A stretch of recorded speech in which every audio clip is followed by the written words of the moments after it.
podcast where we explore real conversations for modern wellness. No fluff, no filters. Well, I'm your host Sana as always, and let me ask you something, listeners. Have you ever felt like you were doing all the right things, eating well, checking the boxes, showing up at your work, but you're still running on empty? Like you're trapped in overdrive, but you can't find the brakes? Well, turns out there might be one teeny tiny chemical quietly sabotaging your energy, focus, and even your career. And spoiler alert, it's not caffeine, it's cortisol, the stress hormone that's supposed to keep us alive, but might actually be keeping us stuck. And today's guest is the powerhouse who's going to help us break that cycle. I'm thrilled to welcome Jenny Evans. She is a performance coach, resilience expert, and a speaker who combines science with soul to help high achievers stop white knuckling their way through life. Now, Jenny has spent over 20 listeners, 20 years helping Fortune 500 leaders, creatives, and everyday rock stars unlock clarity, bounce back faster, and also lead with confidence, even when life feels chaotic for us.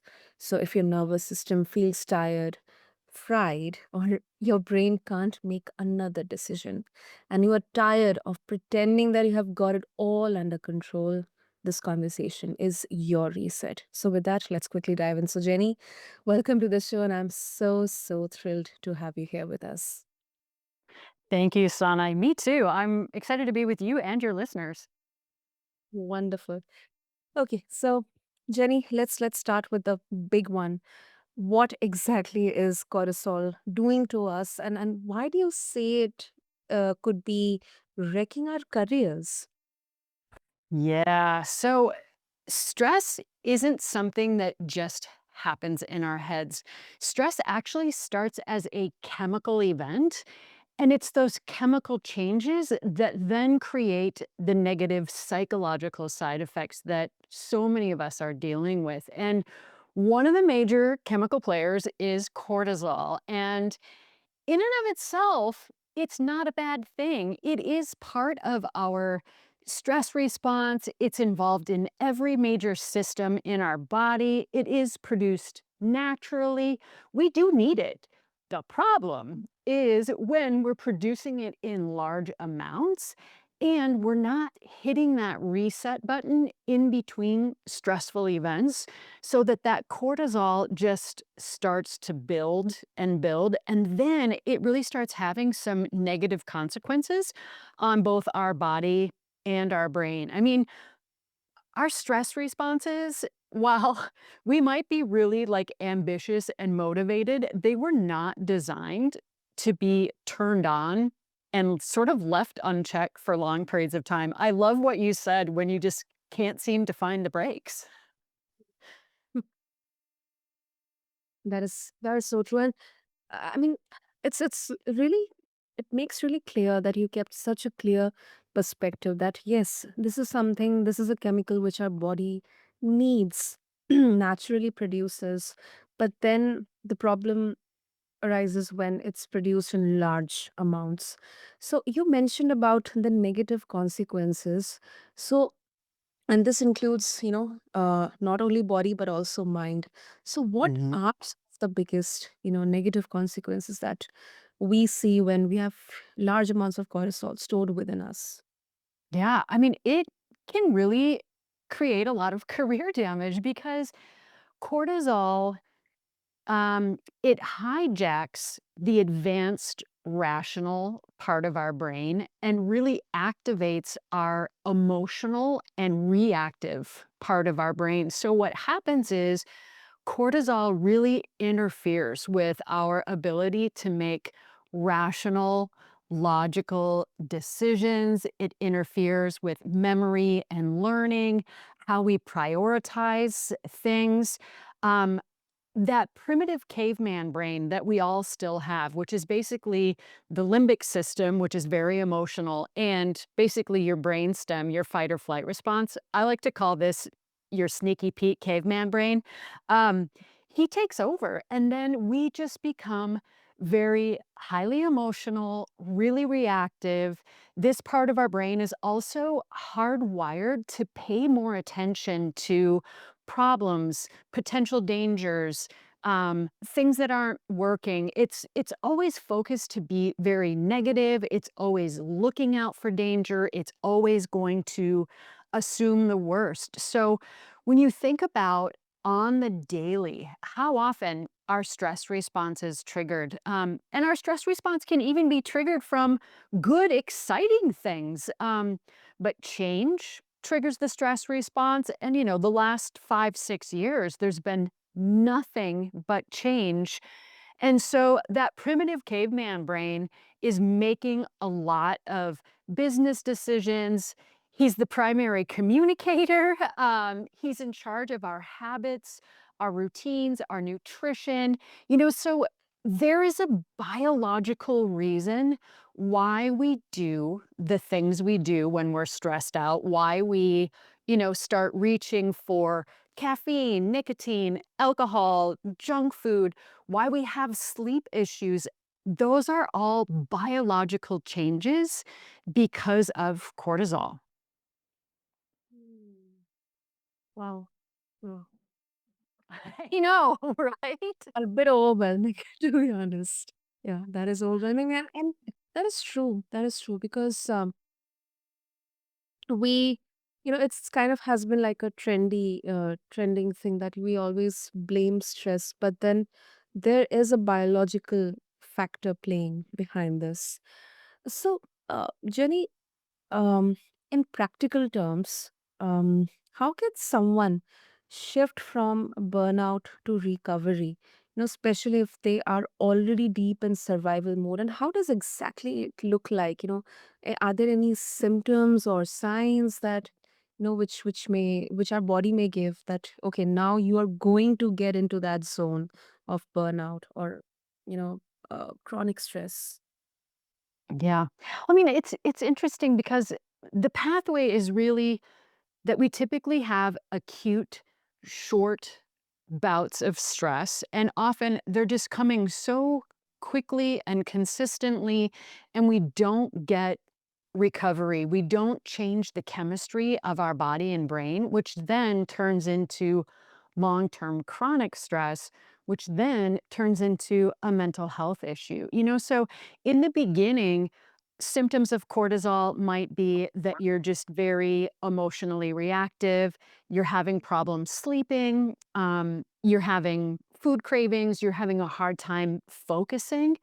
But over the long term, it can really turn into, brain fog, that sense of um, pessimism, resentment, or even when you just kind of start giving up, where you're just like, you know what, I don't enjoy things anymore. I'm just feeling sort of dull, weakened. You have a problem recovering energy, even though when you feel like you're getting enough sleep. Um, and that you're not firing on all cylinders. And I think sometimes people think, well, I just need to suck it up and I just need to push harder. But the reality is that stress is a chemical, biological event, and it does not discriminate. It happens to every single one of us instantaneously. Our biology is changed, whether we want to or not, whether we acknowledge it or not. So, one of the most important things is how can we get rid of the cortisol buildup in our bodies? And I've actually got a handful of strategies to help people do that. And the first one is, now I know people, this is probably going to trigger people's stress response when I say exercise is the number one way to rid your body of cortisol, but I'm going to give you a really easy, effective way to do it. If you really think about your stress response, it's your fight or flight response. So something happens, and we are biologically hardwired to respond physically to either do the fighting or the fleeing. And it's that short burst of intense physical activity that actually burns off the cortisol and then produces another set of hormones like endorphins, endocannabinoids, human growth hormone, brain derived neurotrophic factor. Like we have an entire pharmacy for stress inside Mhm. of our bodies, and we can activate it with just 30 to 60 seconds of a short burst of physical activity. It's what I just call a micro burst. So this could be um, doing some jumping jacks, doing some Mm. squat jumps, doing some push ups, bursting up a flight of stairs, anything that's mimicking that physical response to stress is going to help you get rid of cortisol and give you the bliss molecules. Mhm. Um, I absolutely am a huge supporter of that because, you know, when we watch TV, or some kind of concert or some kind of, let's say, a stand-up comedy, I have seen many of the celebrities, they like behind the stage, they'll just, before they got their name called, they'll do like this kind of jumping jack or maybe just a Yes. big burst of, like boxing or punching or kicking, and then they'll go on the stage, like guns blazing and everything, they'll perform. I think that's such an effective strategy, 30 to 60 seconds of, as you call microburst. Because and I really loved the phrase, like we have got this pharmacy of within our bodies to Yeah. mitigate the effects of cortisol. Yeah. You know what? Another one too, Mm. sleep is honestly one of the number one tools that we have for energy recovery, stress recovery. And ironically, elevated levels of cortisol are what create insomnia. So, it's good to do some physical things to rid your body of stress, but also just really being diabolical, and I'm not being dramatic. I want you to be diabolical about protecting your sleep and getting high quality sleep because lack of sleep is a stressor and it does produce more cortisol. And then you sort of have this spiral where you're stressed because you're not sleeping. And then the fact that you're not sleeping also creates stress. So having some of those tactics and strategies to make sure that, like set an alarm clock when it's time for you to start your bedtime routine so you don't get sucked into social media. Have those things that you do where you start disconnecting from electronics, you start disconnecting from work, you start dimming the lights because exposure to light has a lot to do with our sleep and wake rhythms. Sleeping in a bedroom that's cooler than the rest of the house, taking a hot shower before bed because it raises our body temperature, and then we have a quick drop in body temperature. And a drop in body temperature is also a natural signal for us to start preparing for sleep. And there's also a huge nutritional component to stress because cortisol makes us really hungry for high fat, high sugar foods and for us to eat them in very large amounts. But when we're stressed out, when we reach for those types of food or caffeine or alcohol or nicotine, that actually creates even more stress in the body. Even going too long without eating can trigger the stress response. So, um, of course, there are lots of different strategies for nutrition out there, and I am a certified nutritionist. From a resilience perspective and an energy management perspective, by eating frequently, small meals, small snacks throughout the day, you're keeping your blood glucose levels in their ideal range and you're not triggering the stress response. And you're also fueling your brain and your body for high performance. Hmm. That is that is also tried and tested, Jenny. I have And tried that. That is really, really so helpful. 2 to 3, 2 hours of gap, and then you can have like fruits or nuts or some healthy form of dairy. I mean, just from a personal viewpoint, of course. Yeah. But Yeah. I Perfect. I would also say that I'm not the ideal person to say that I sleep on time because my work schedules are completely opposite. So many of the frontline people who are working on the front lines, first responders, or in industries where this kind of the time is not much regulated, so Yeah. they how they can manage, how they can regulate and optimize their sleeping schedules, so that it doesn't harm them in the long run. Yeah. And thanks for bringing that up, Sana, because for a lot of people, you don't have that quote unquote typical sleep schedule. If you're a shift worker, Mm, okay, I we're gonna go with the bad news first, and then we'll get to the good news.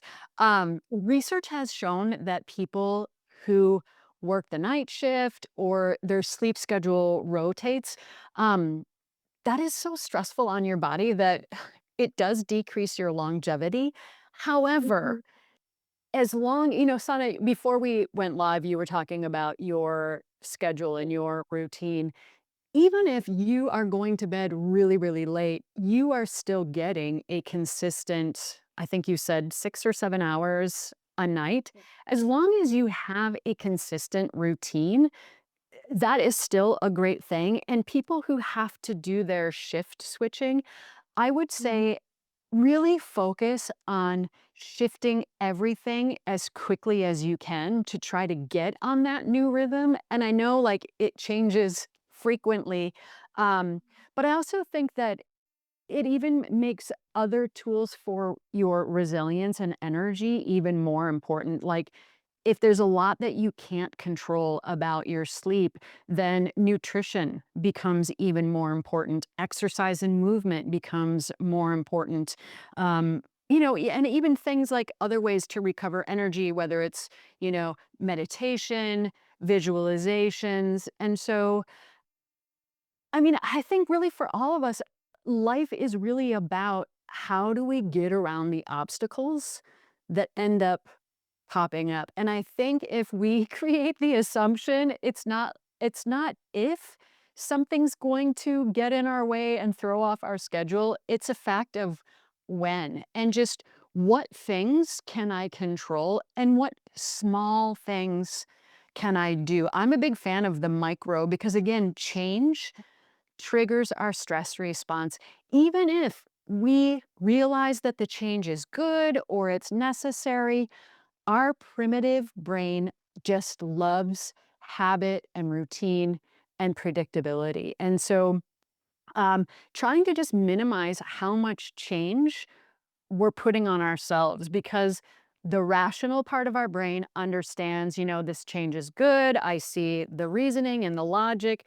But our primitive caveman brain is back there kicking and screaming, just being like, no, I don't want to. So I always like to say, make the change so easy that a caveman could do it. So it's not about these big, difficult things that we can only do once in a while. It's more mhm. about these small, little things that we can do consistently that moves the needle way more than these big things. Yeah, that absolutely totally makes sense. Totally makes sense, Jenny. Okay, now we have got some golden nuggets about our body. Let's talk about our mind as well. So you mentioned initially that if high stress levels and high cortisol, it affects our career, it affects our decision making, and Mhm. his hijacks our ability to make aligned choices. Once again, that's how naturally our brains are like wired. So how can we regain that clarity and self-trust, when we are operating in chaos? And this is so much more relevant right now, Jenny, because right now, uh, the situation, the times are so unpredictable, so uncertain.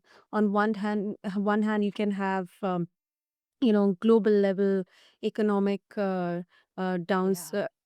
economic catastrophe. Then you can Yeah.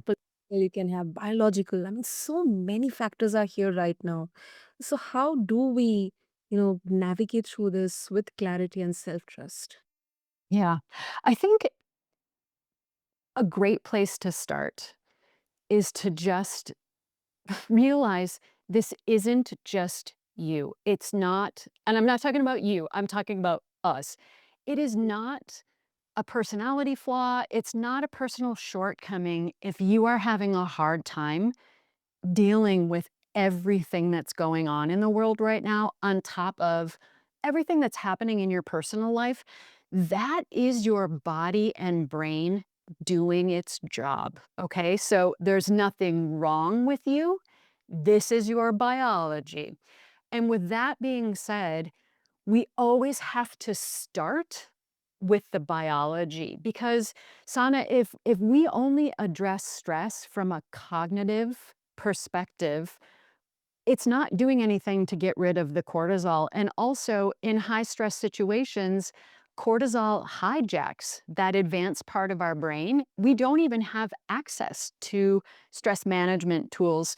So my background is in exercise physiology and performance psychology. So, what I really stress to people is you have to address your stress chemically first before you can even begin to think about correcting it psychologically. Because as long as cortisol is in the system, it is Mhm. hijacking your advanced brain. You really don't have access to it. Like, all the mindset work in the world is not gonna help you when Sneaky Pete and your amygdala are just being, highly activated. So, it's really important when you recognize, "Whew, I am really stressed out right now."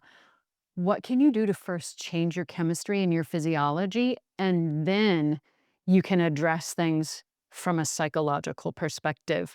Um, and I think really one of the strongest psychological tools that we have is reconnecting and grounding ourselves in our values and our beliefs and our sense of purpose, because that is research shows it's so essential for resilience and mental health that people who lack clarity on their sense of purpose um, are more prone to anxiety and depression. They're less resilient to traumatic events. So when we can reconnect with our why, our sense of purpose, the things that truly motivate us, that drive us, that allow us to tap into a sense of energy and grit and persistence. Because when you tap into that, that is really your advanced brain superpower. And research has shown that if you think about your beliefs and purpose, if you write about it, if you talk about it, it produces another set of hormones. So you get, of course, I'm having a brain fart right now. You get dopamine, you get GABA, um, Mm. endorphins, and these actually make you feel happier, more extroverted, more goal oriented, more productive. Because if you really understand what's important and why it's important, that is going to give you so much more strength and resilience than just going through your day with a to-do list that's just a bunch of tasks that you really don't see. What is the connection? This is my one wild and precious life. Why am I doing this? Creating that connection really helps to bring our advanced brain back online. Oh, so right. And Jenny, so it is always said that you have to walk the talk, because something which you are preaching and you are not practicing it, people are not gonna listen to you, or they're not gonna believe you. I know that this is not a video podcast, but Jenny, I must say that I absolutely admire your fitness. I'm not gonna ask you about your age, but I can make a sense out of it. So I'm gonna keep this question, especially for all of our female listeners, our women. For especially for women, um, I have had this.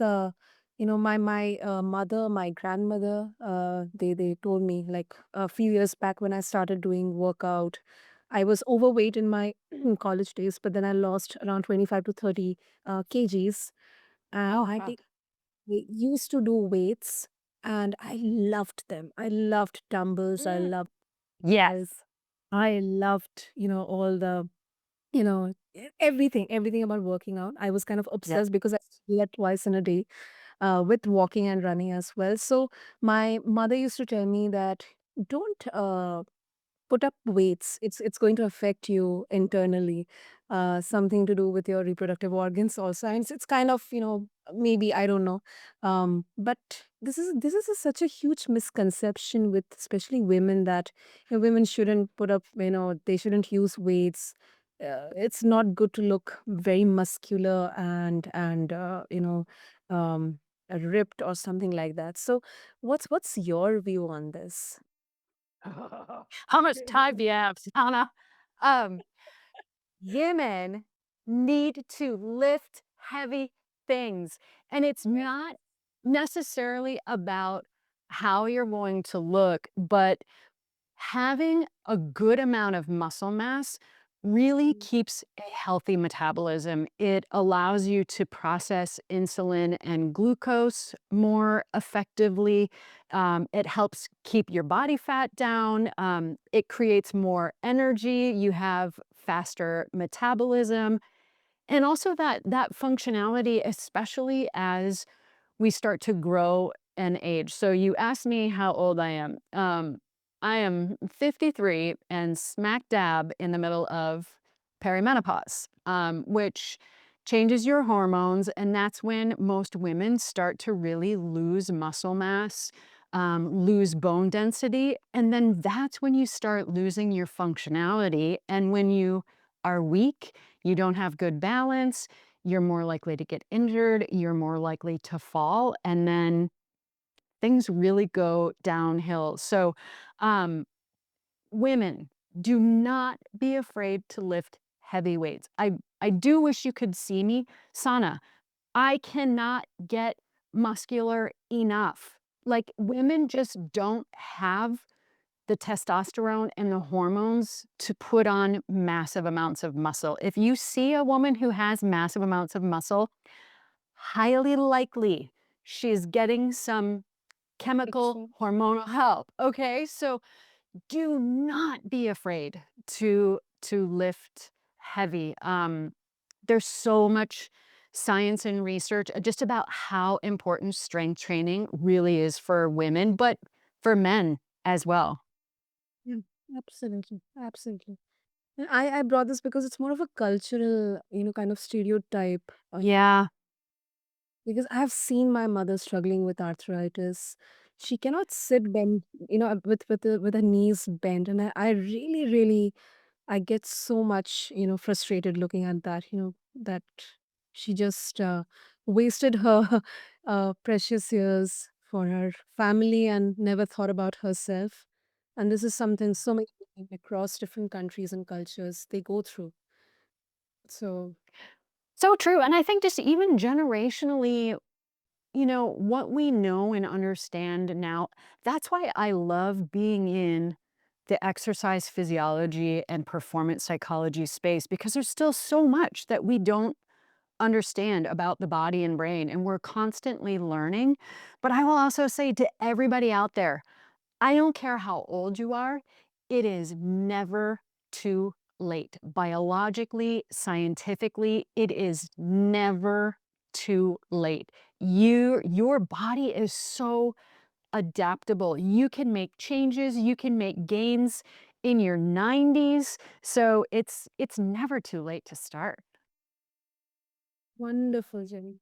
Wonderful. So before we wrap up, if our listeners would like to get in touch with you, which I'm very, very sure they will need to, they'll have that urge. So if they want to get in touch with you, what is the best way?